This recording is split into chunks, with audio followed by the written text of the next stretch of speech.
Welcome back to the Relaxing Ghost channel here on YouTube. Today we got the Royal Rumble 2004 DVD review. Before we get into it and down to business, take some time, hit that subscribe button, guys.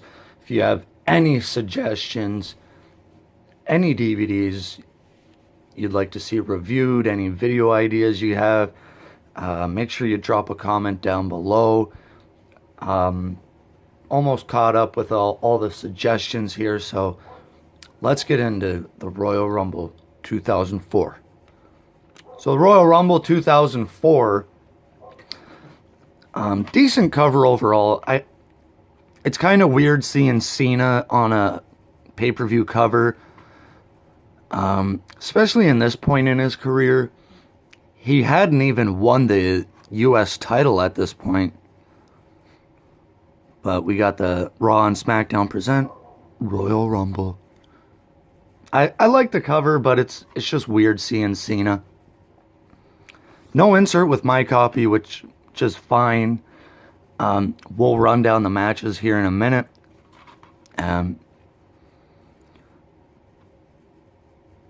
So we got a 3-hour, 15-minute runtime.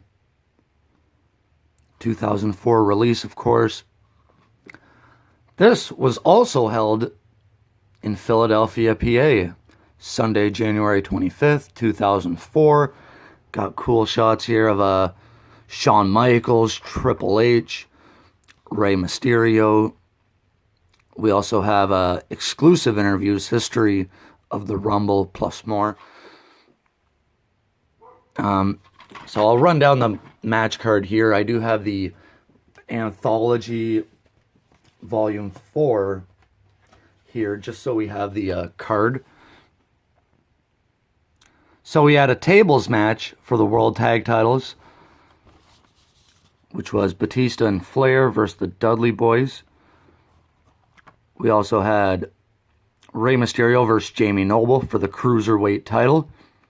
Eddie Guerrero versus Chavo. So this is only a month before Eddie wins the WWE Championship.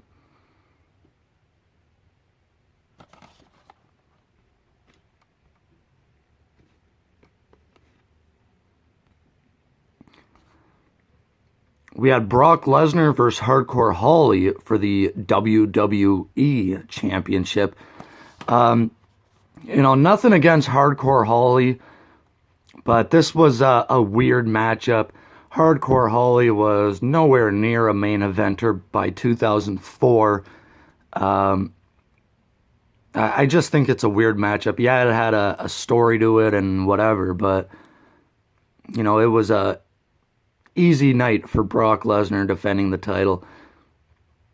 And again, Brock's only going to hold the title for another month. We had Triple H versus Shawn Michaels, last man standing for the World Heavyweight Championship. Then we also have Bischoff, Heyman, and Austin all in the ring here. A couple interviews with Goldberg. So 2004 may be one of the more controversial Rumbles in WWE's eyes, of course, because Chris Benoit enters number 1 and wins the whole thing. Randy Orton, number 2 here. Other notable mentions. I mean, this is your standard roster at the time. But Ernest the Cat Miller making an appearance. We also had Mick Foley, which, they did the whole thing with him as co-GM, and then surprise entrant Mick Foley gets into it with Orton here. This is going to lead up to their match at WrestleMania 20. And not too many other notable entrants here. We got Goldberg at number 30. Of course, Goldberg and Brock are going to get into it leading up to their match at Mania 20. So Benoit had the most eliminations at 6. He also lasted about 62 minutes.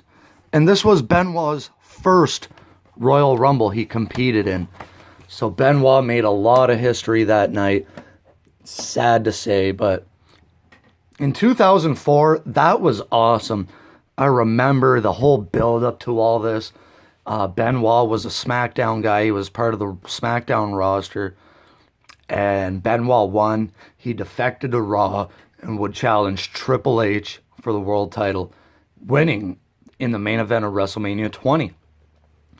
Now, there had been rumors and things going around that John Cena could have been the one to win the Rumble this year, or possibly Eddie Guerrero.